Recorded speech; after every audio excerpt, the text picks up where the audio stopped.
In this week's drive, we somersault in the soft and shifting sands, go messing about in boats,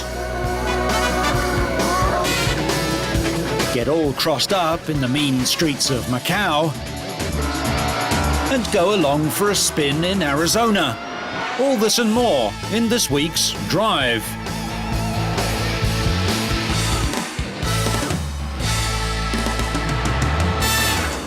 Gathering storm clouds didn't bode well for the practice sessions ahead of the A1 Grand Prix of Malaysia.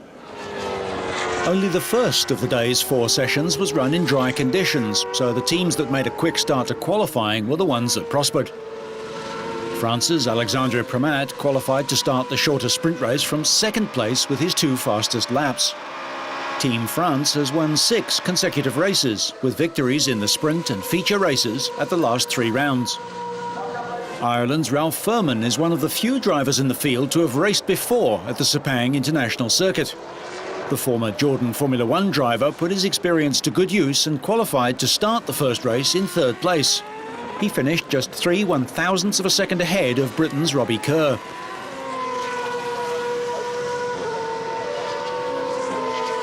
Pole position went to Team Switzerland, Neel Jani clocking the fastest time in the first session, and then he went on to top the final timesheets for the first time. The A1 Circus is in Malaysia for the 5th race on the 12-event calendar at Sepang, but absentees from this round included Team Russia. Intense heat and humidity were the first hurdles for the 23 remaining drivers. And then it rained. Appalling weather washed out the 3rd and 4th time sessions, and Brazil's Nelson Piquet Jr. was caught out by a torrential downpour, qualifying only 8th. There were no such problems for Jani, though. Yeah, well, first run was okay, it was dry, everything went normal and we had quite a good run. And I knew I could improve for the second run, but then it started to drizzle a little bit and we decided to go early out. And then actually it even started to rain on some parts of the track quite heavily. So it was quite tricky, but managed to do another 54.5, I think just 1/10 slower, so it was enough to get pole. Ominously, more rain was forecast for race day. But on the big day, the heavy weather that dominated qualifying had blown away, so the races could be held in fine conditions. Swiss driver Jani came under instant attack from France's Premat, the championship-leading team, as Italy's Enrico Toccacelli got onto the grass at the second corner. Jani maintained the lead around the first 2 corners, with Premat, winner of 4 of the 8 races so far this season, nipping at his heels.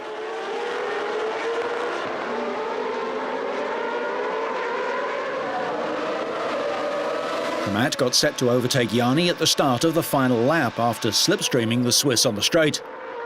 Victory in the nip and tuck battle around the first and second corners went to Premat, who doggedly held on to the lead. The Frenchman went on to take the checkered flag, securing pole position for the feature race and adding 10 points to France's championship tally. Jani was second, just under 4 seconds off the pace, with Britain's Robbie Kerr third, ahead of Brazil's Nelson Piquet.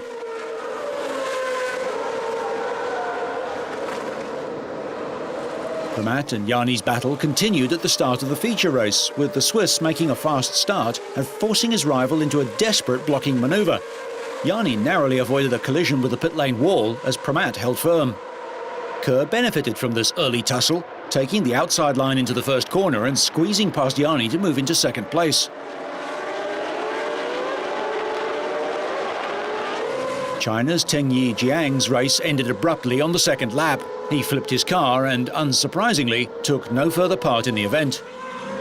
The second retirement of the race occurred 3 laps later. Pakistan's Adam Khan was punted from behind by India's Arman Ibrahim and spun out onto the grass. Ibrahim had run straight into the back of his Asian rival and he was duly black-flagged and excluded from the race. Jani battled back to second place, while Kerr's race ended in the pits. Thomas Enger of the Czech Republic worked wonders, moving up from 16th on the grid to 3rd place. Canada's Sean McIntosh battled with Toccacelli for 4th place until he shunted into the Italian and suffered a puncture. But Premat was again unstoppable, sealing his 6th and France's 8th A1 victory, having shared the driving with his countryman Nicolas Lapierre. I'm lucky because Jani maybe was a little bit faster of me in the long race, and he has a lot of fighting with Rubicon, so I did a good gap. And after the mechanic and the team did a really good job in the pit stop. With the result, France moves 27 points clear of Switzerland in the standings. Malaysia and the Netherlands tie for 6th place, and Portugal and Ireland tie for 8th. The French team will be looking to move a step closer to a maiden A1 Grand Prix title when racing resumes in Dubai.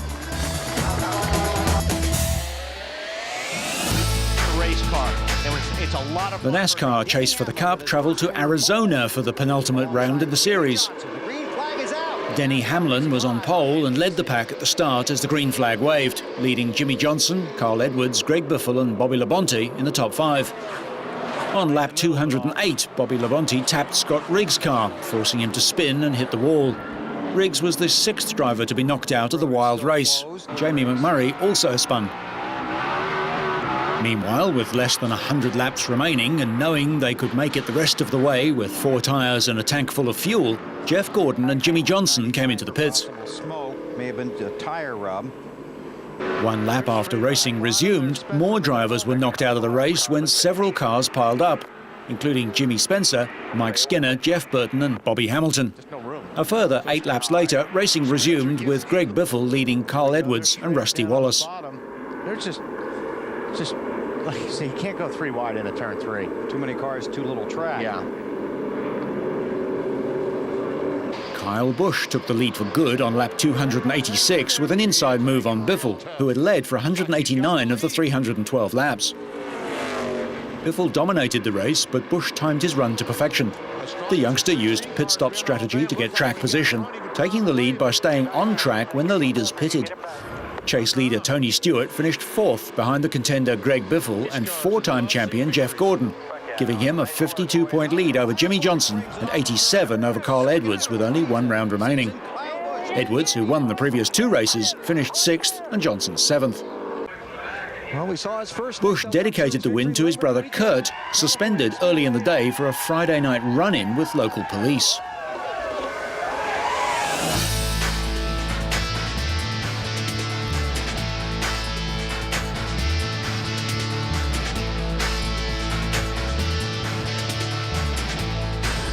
The Class 1 Powerboat World Championship saw the teams in Qatar for the Doha Grand Prix. Victory 77's title hopes suffered a blow during qualifying, but incredibly, Mohamed Al-Mari and Jean-Marc Sanchez walked away from this spectacular 145-mile-an-hour crash unharmed. With the duo determined to race, the Victory 77 mechanics worked into the early hours of race day to prepare the team's spare boat for action, successfully as it turned out. The race got underway on time and with a full grid the next day. Reigning champions Spirit of Norway started the race from pole position, with standings leader Qatar 96 in 2nd. However, Victory 77 put their qualifying troubles behind them to make a flying start and battle for the lead. Spirit of Norway fought to maintain the lead, but there was no denying Victory 77. Spirit of Norway were forced to serve an extra long lap penalty. They'd run over a turn buoy, ironically, in the previous round of the season in Trondheim and Norway. That would cost driver Bart Ecker and throttleman Steve Curtis vital seconds, allowing Victory 77 to open up a gap. Qatar 96 held 3rd place ahead of Jotun.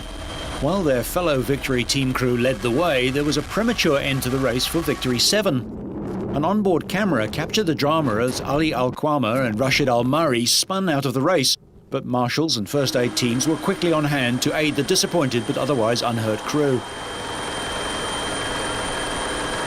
Championship leaders Qatar 96 took advantage of Spirit of Norway's penalty and moved into 2nd place. Sheikh Hassan bin Jabor Al Thani and Matteo Nicolini closed up on Victory 77, but they couldn't find the pace to claim the lead. Victory 77 hung on to complete a remarkable victory and moved into 3rd place in the championship. Qatar 96 increased their overall lead with 2nd place, but Spirit of Norway fought back to take 3rd, which keeps them in the hunt to defend their title. I want to dedicate that victory to the whole staff of Victory team, to all the mechanic in Victory team. They are fantastic, and they did a fantastic job last night. And that win is for them and for us is just, you know, the cherry on the cake. Round 5 is the 2nd Doha Grand Prix.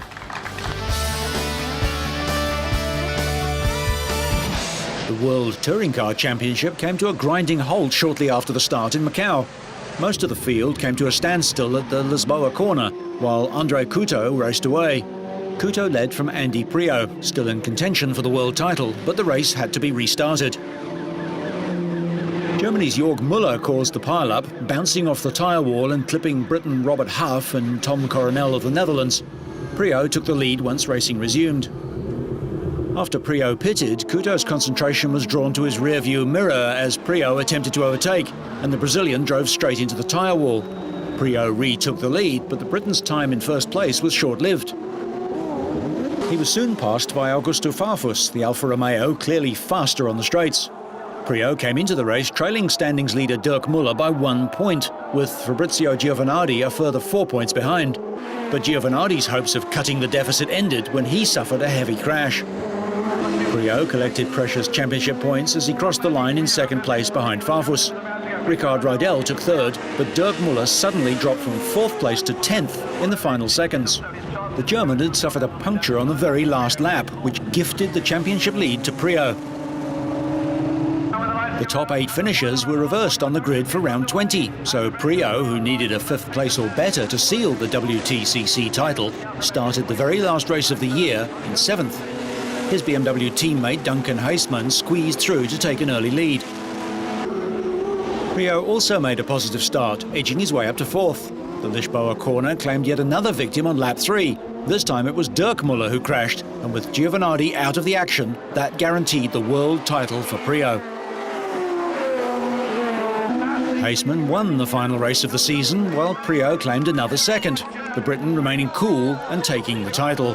Priaulx topped the final standings with 101 points, while Dirk Müller settled for second place, some 15 points behind. The season saw 20 races, 10 countries, 12 different race winners, but only one champion. BMW won the manufacturer's title.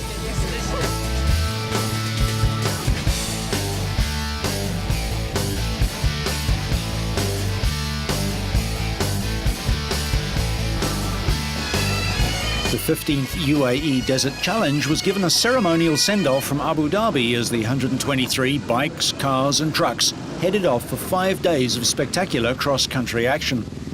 In many ways, the event is seen as a final precursor to the main event in the off-road racing calendar, the Dakar Rally, which traditionally starts on New Year's Eve. But the Desert Challenge is the final stop for competitors on the 2005 calendar, and 6 times Middle East Rally champion Mohammed Salayem, who's also the event organizer, was there to send them on their way.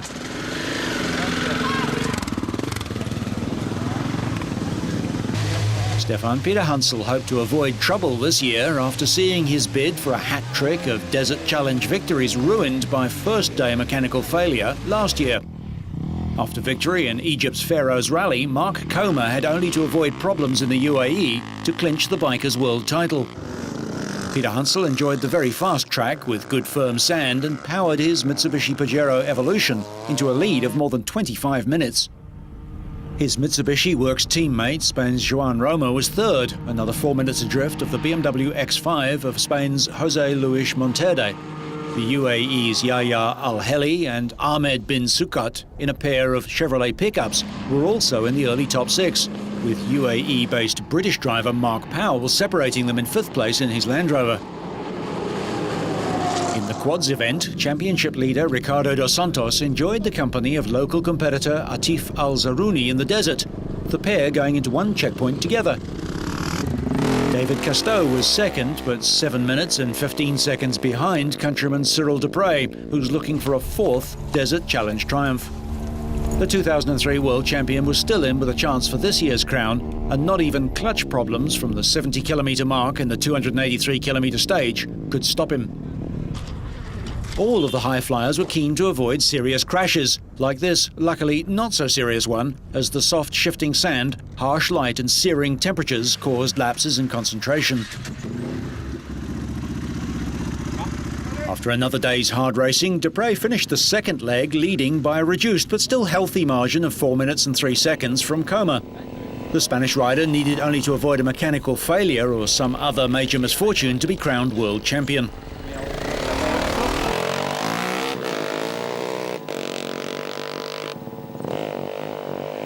David Casteau lost time and dropped back to third place, followed closely by the UAE's Khaled Khamis Ozair. He showed his liking for the conditions on a day when two special stages sent the cars, bikes and trucks on a demanding journey through the giant dunes of the empty quarter of the Arabian Peninsula.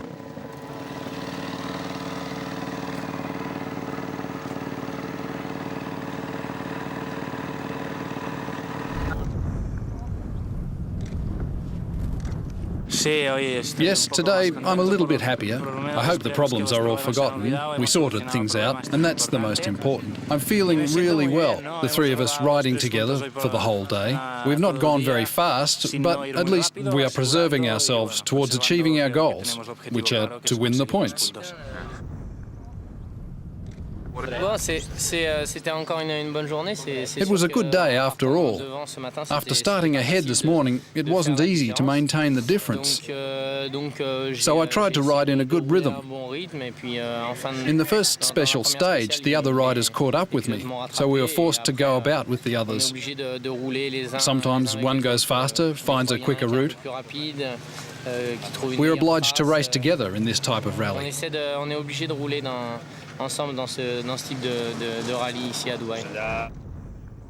Peter Hansel, winner of the last two Dakar rallies, produced a strong performance in his Mitsubishi. The first half before the second passage control was very tricky, and the 8 times Dakar champion on 2 wheels and 4 lost around 30 minutes stuck in very soft sand on 2 occasions.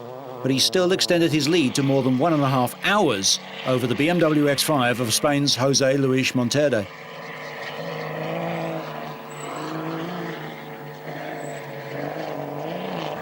Making the most of his local knowledge and benefiting from the withdrawal of Roma, the UAE's Yahya El-Heli swept into third place with his sights on Monterde. Roma and co-driver Henri Magny withdrew after Roma was struck with food poisoning for a second successive day on the first stage. Germany's Ellen Law, giving a world debut to a Mercedes-Benz ML350 prototype, suffered a spectacular exit when the car rolled in the early part of the day's first of 2 special stages. Law and co-driver Detlef Ruff were both unhurt, but the car was beyond repair. Quad bike racer Ricardo dos Santos of Portugal had a tough day, but was keeping his eye on the title. Today was a long and complicated day, a lot of kilometres, a lot of heat. I lost my navigation system right after the start. The cables were cut, so then I didn't know which way to go. But I managed not to lose much ground because I arrived ahead of my main rivals. I'm not that worried with my classification in relation to the locals. All that matters for me is the world title, and things look under control.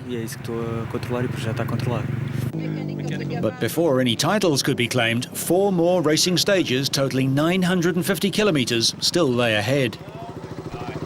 The third leg of the challenge, over a gruelling 354 kilometres, saw Frenchmen on course for victory in both the car and the bike categories. Former world champion bike racer Peter Hansel was looking set for another triumph in the desert.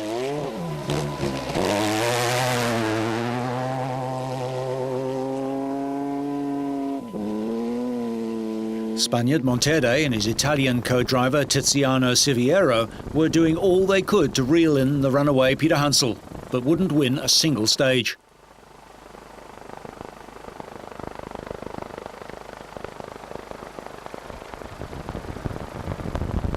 The UAE's Yahya El-Heli lay third, another 24 minutes behind in his ageing Chevrolet pickup.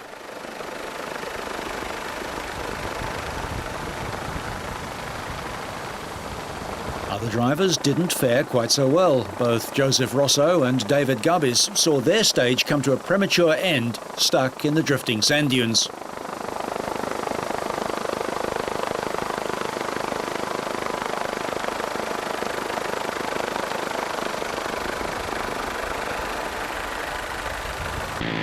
The top 3 held on to their positions in the bike category. France's 2003 world champion Cyril Dupre completed the leg with an extended lead of just over 10 minutes from this year's overall champion-elect, Spain's Marc Coma, with another Frenchman, Casteau, a similar distance adrift in third. Dupre won the Desert Challenge in 2002 and 2003, while Coma needs only to finish the event to clinch the world title. Ricardo dos Santos maintained the overall lead in the quad class, that world title getting closer with each sandy kilometre. Three-time and reigning trucks champion Rustam Minnikhanov, the Prime Minister of the Russian Republic of Tatarstan, wasn't defending his title out with a broken leg. Minnikhanov's Kamaz factory team were the dominant force in the truck section, Vladimir Shazhin holding the advantage in the trucks. There was drama in the bike section on the penultimate day as Cyril Dupre took a wrong turning during the fourth leg's 290-kilometre special stage. He quickly realised his mistake, but lost valuable time getting back on course. However, damage to the reigning champion's lead was kept to a minimum as Mark Comer, his nearest rival, also went off course in Morib. Third-place David Casteau, who began the event lying second in the world title race, had a bad finish on the day, cartwheeling his bike 5 kilometres before the finish and slipping to almost 30 minutes behind Dupre by the end of the stage. Comer was the first rider to reach the first service point. Dupre was clearly surprised to see his main rival finish ahead of him. Comer had trimmed the Frenchman's lead by 2 minutes. Ricardo dos Santos headed into the final quad bike leg in third place, trailing UAE riders Mustafa Hussein Al-Balushi and Mohammed Al-Shamsi.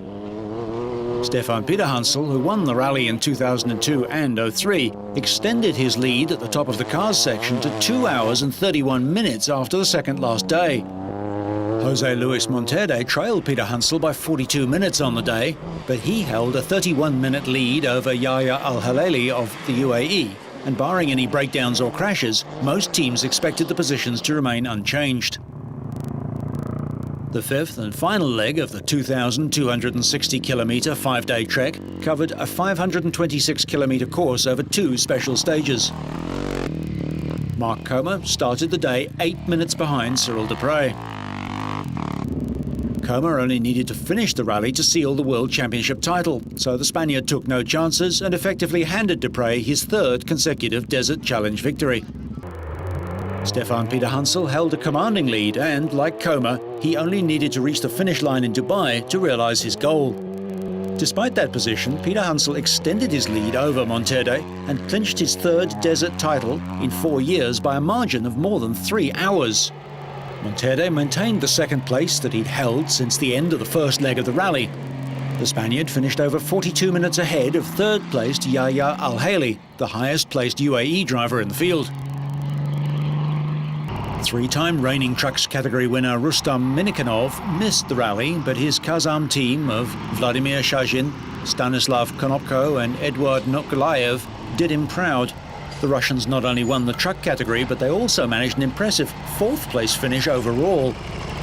Portugal's Dos Santos dutifully won the quad bikes rally world title, despite finishing the Desert Challenge in second place behind the UAE's Mohammed Al-Shamsi.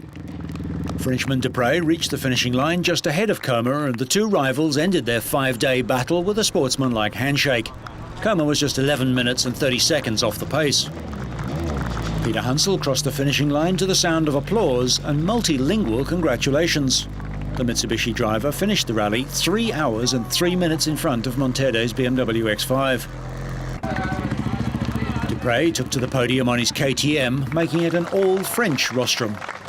But the celebrations didn't last long. All the teams, drivers and riders will soon start preparing for the Dakar Rally. So, whether you're bumping into your neighbours or just sliding out for a Chinese roll, so you stay on track and up to speed, make sure you catch next week's Drive.